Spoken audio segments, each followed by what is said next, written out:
A Horseman in the Sky. One sunny afternoon, in the autumn of the year 1861, a soldier lay in a clump of laurel by the side of a road in western Virginia. He lay at full length upon his stomach, his feet resting upon his toes, his head upon the left forearm. His extended right hand loosely grasped his rifle, but for the somewhat methodical disposition of his limbs and a slight rhythmic movement of the cartridge box at the back of his belt, he might have been thought to be dead. He was asleep at the post of duty, but if detected, he would be dead shortly afterward, death being the just and legal penalty of his crime. The clump of laurel in which the criminal lay was in the angle of a road which, after ascending southward a steep acclivity to the point, turned sharply to the west, running along the summit for perhaps 100 yards. There it turned southward again and went zigzagging downward through the forest. At the salient of that second angle was a large flat rock, jutting out northward, overlooking the deep valley from which the road ascended. The rock capped a high cliff. A stone dropped from its outer edge would have fallen sheer downward 1,000 feet to the tops of the pines. The angle where the soldier lay was on another spur of the same cliff. Had he been awake, he would have commanded a view not only of the short arm of the road and the jutting rock, but of the entire profile of the cliff below it. It might well have made him giddy to look. The country was wooded everywhere except at the bottom of the valley to the northward, where there was a small natural meadow through which flowed a stream scarcely visible from the valley's rim. This open ground looked hardly larger than an ordinary dooryard, but was really several acres in extent. Its green was more vivid than that of the enclosing forest. Away beyond it rose a line of giant cliffs, similar to those upon which we are supposed to stand in our survey of the savage scene, and through which the road had somehow made its climb to the summit. The configuration of the valley, indeed, was such that, from our point of observation, it seemed entirely shut in, and one could but have wondered how the road which found a way out of it had found a way into it, and whence came and whither went the waters of the stream that parted the meadow more than 1,000 feet below. No country is so wild and difficult, but men will make it a theater of war. Concealed in the forest at the bottom of that military rat-trap, in which 100 men in possession of the exits might have starved an army to submission, lay 5 regiments of Federal infantry. They had marched all the previous day and night, and were resting.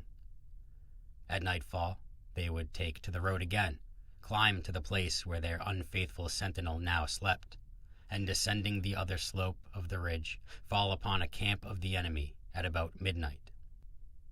Their hope was to surprise it, for the road led to the rear of it. In case of failure, their position would be perilous in the extreme, and fall they surely would should accident or vigilance apprise the enemy of the movement. The sleeping sentinel in the clump of laurel was a young Virginian named Druse. He was the son of wealthy parents, an only child, and had known such ease and cultivation and high living as wealth and taste were able to command in the mountain country of western Virginia. His home was but a few miles from where he now lay. One morning he had risen from his breakfast table and said, quietly but gravely, "Father, a Union regiment has arrived at Grafton. I am going to join it." The father lifted his lean head, looked at the son a moment in silence, and replied, "Go, Carter, and whatever may occur, do what you conceive to be your duty. Virginia, to which you are a traitor, must get on without you. Should we both live to the end of the war, we will speak further of the matter. Your mother, as the physician has informed you, is in most critical condition. At the best, she cannot be with us longer than a few weeks, but that time is precious. It would be best not to disturb her." So Druse, bowing reverently to his father, who returned the salute with a stately courtesy that masked a breaking heart, left the home of his childhood to go soldiering. By conscience and courage, by deeds of devotion and daring, he soon commended himself to his fellows and his officers, and it was to these qualities and to some knowledge of the country that he owed his selection for his present perilous duty at the extreme outpost. Nevertheless, fatigue had been stronger than resolution, and he had fallen asleep. What good or bad angel came in a dream to rouse him from his state of crime? Who shall say? Without a movement, without a sound, in the profound silence and the languor of the late evening, some invisible messenger of fate touched with unsealing fingers the eyes of his consciousness, whispered into the ear of his spirit the mysterious awakening word which no human lips ever have spoken, no human memory ever has recalled. He quietly raised his forehead from his arm and looked between the masking stems of the laurels, instinctively closing his right hand about the stock of his rifle. His first feeling was a keen artistic delight. On a colossal pedestal, the cliff, motionless at the extreme edge of the capping rock and sharply outlined against the sky, was an equestrian statue of impressive dignity. The figure of the man sat the figure of the horse, straight and soldierly, but with the repose of a Grecian god carved in the marble which limits the suggestion of activity. The gray costume harmonized with its aerial background. The metal of accoutrement and caparison was softened and subdued by the shadow. The animal's skin had no points of highlight. A carbine strikingly foreshortened lay across the pommel of the saddle, kept in place by the right hand grasping it at the grip. The left hand, holding the bridle rein, was invisible. In silhouette against the sky, the profile of the horse was cut with the sharpness of a cameo. It looked across the heights of air to the confronting cliffs beyond. The face of the rider turned slightly away, showing only an outline of temple and beard. He was looking downward to the bottom of the valley. Magnified by its lift against the sky and by the soldiers' testifying sense of the formidableness of a near enemy, the group appeared of heroic, almost colossal, size.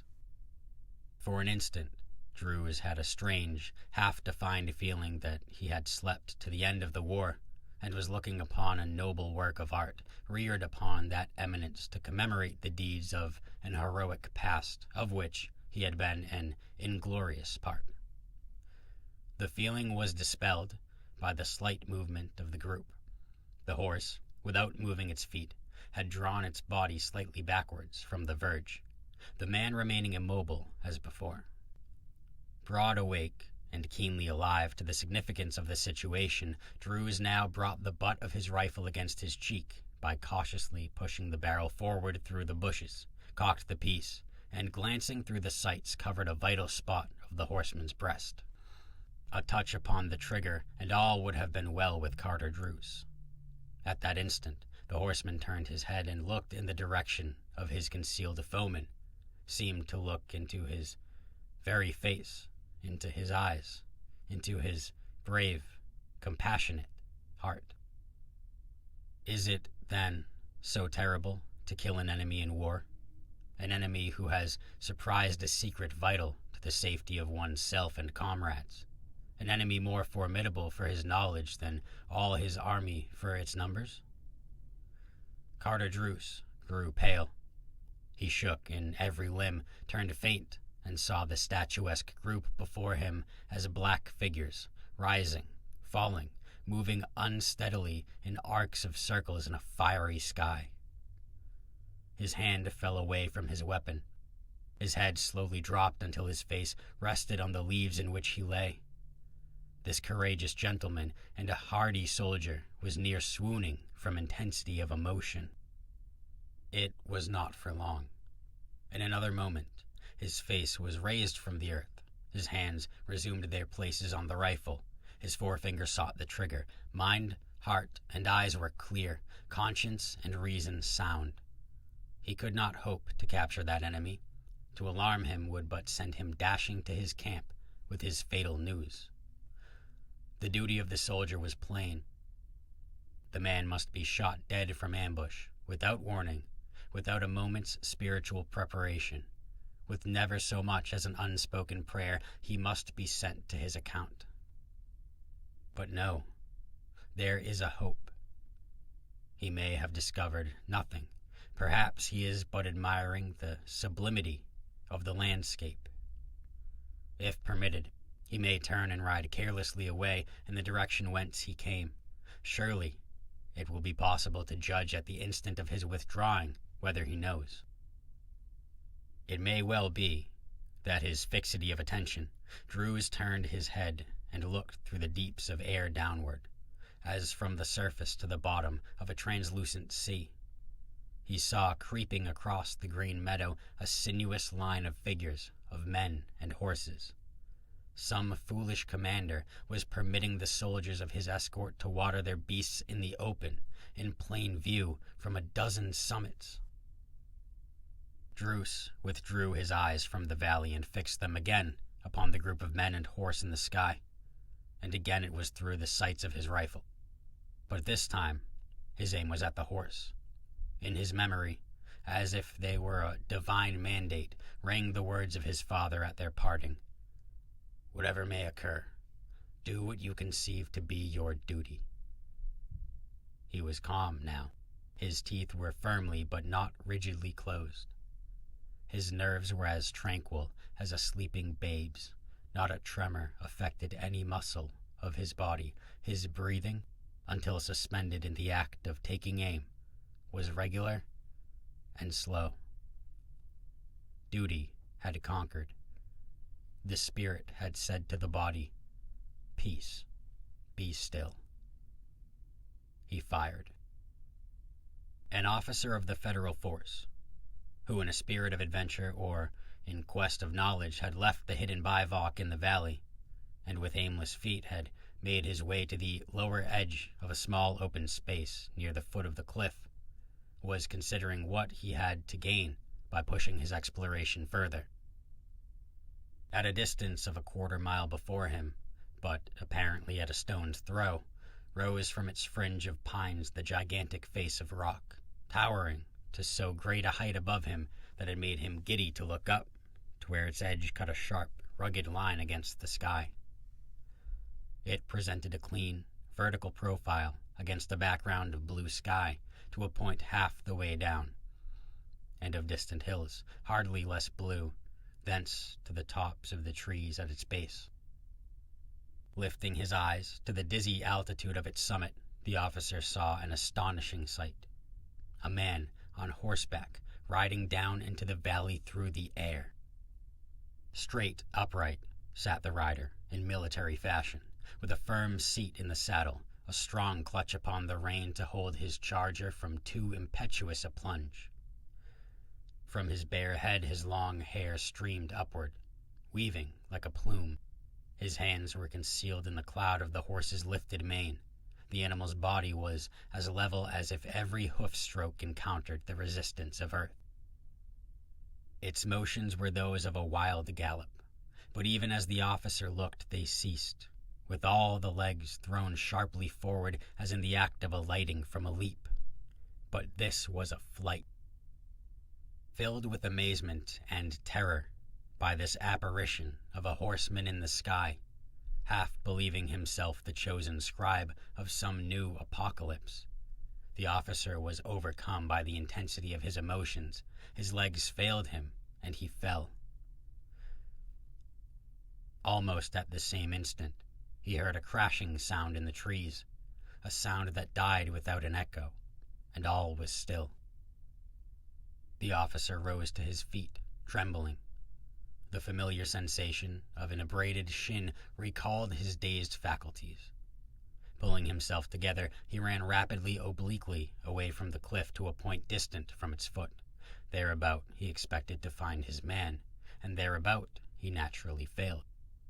In the fleeting instant of his vision, his imagination had been so wrought upon by the apparent grace and ease and intention of the marvelous performance that it did not occur to him that the line of march of aerial cavalry is directly downward, and that he could find the objects of his search at the very foot of the cliff.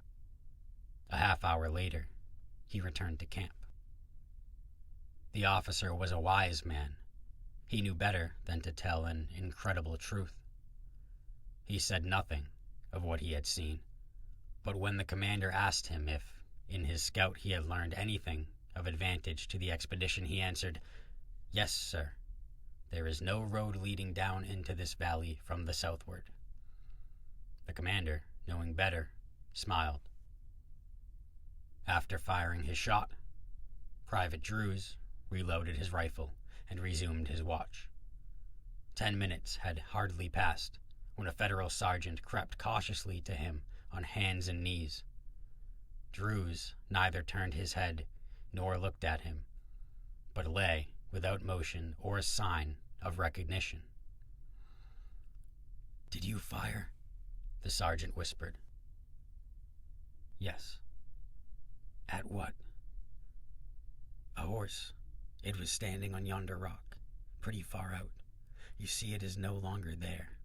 It went over the cliff." The man's face was white, but he showed no other sign of emotion. Having answered, he turned away his eyes and said no more. The sergeant did not understand. "See here, Druse," he said, after a moment's silence. "It's no use making a mystery. I order you to report. Was there anybody on the horse?" "Yes." "Well?" "My father." The sergeant rose to his feet and walked away. "Good God," he said.